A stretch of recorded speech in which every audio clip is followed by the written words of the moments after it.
Asia is a land shaped by ancient beliefs. Here, the boundary between the living and the unseen has never been clearly defined. For centuries, people have lived alongside stories they do not question, only learn to avoid.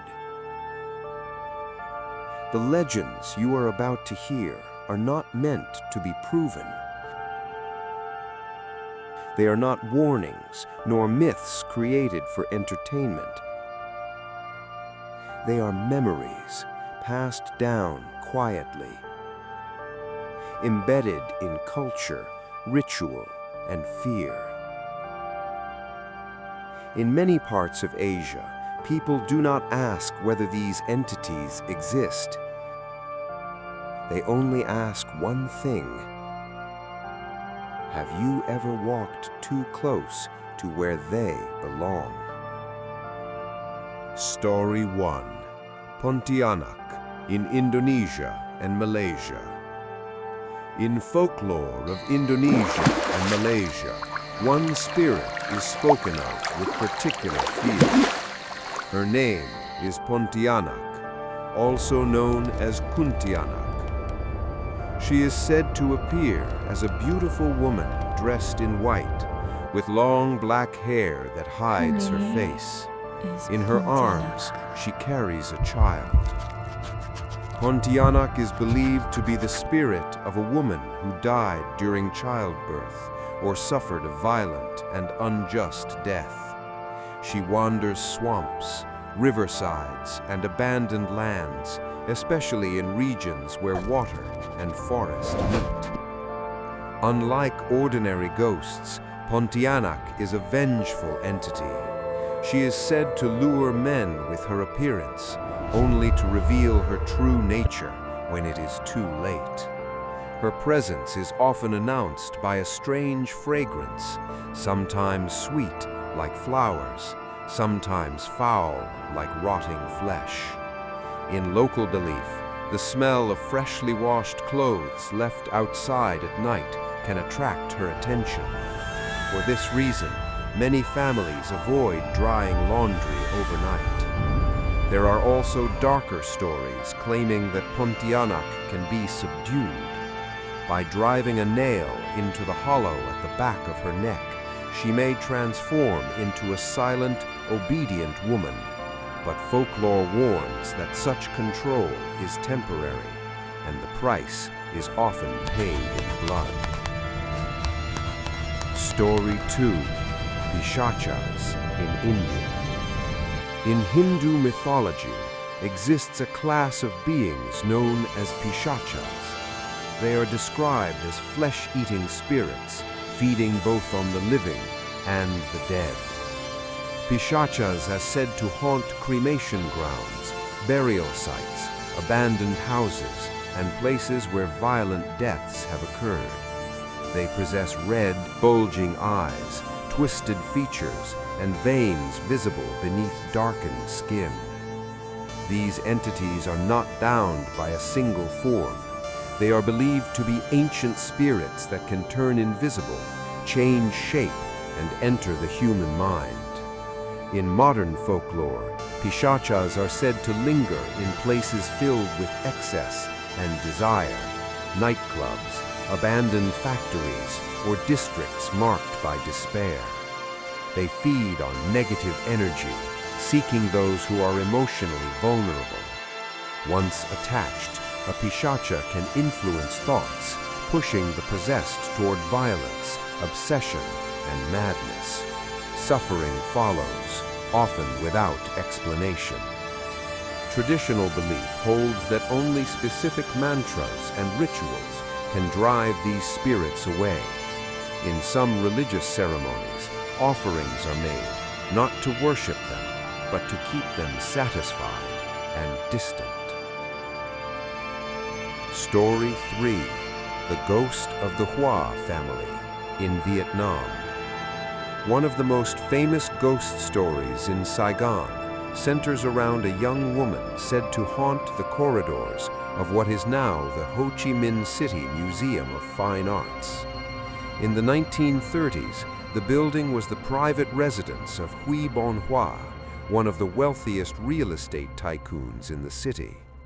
Rumors spread that his daughter suffered from leprosy, a disease heavily feared and stigmatized at the time. To preserve the family's reputation, it is said that her illness was concealed. The public was told she had died of a mysterious disease. A funeral was held. But according to legend, the girl was still alive, locked inside an upstairs room. Her meals were passed through a small opening beneath the door. Years of isolation and despair slowly destroyed her sanity. Some versions claim she hanged herself. Others say she set herself on fire. What remains consistent is this: people report seeing a female figure wandering the hallways at night and hearing faint sobbing echo through the building after midnight. Story 4. Ma Pei Wa in Myanmar. In Myanmar folklore, Ma Pei Wa is considered an omen of death. She belongs to a class of supernatural beings known as Nut, spirits born from violent or tragic deaths. Ma Pei Wa is said to guard cemeteries, dwelling among the dead in eternal solitude. She appears as a woman with long black hair, carrying a coffin on her shoulder. At midnight, she leaves the graveyard and walks slowly toward nearby villages. She searches for the home of someone who is about to die. When she finds it, she places the coffin at the door. Soon after, a member of the household passes away. In the late 1990s, a monk claimed to dream of Ma Pei Wa, warning that she would consume infants. Villagers responded by placing signs on their doors, offering dog meat instead, believing it would divert her attention. Story 5.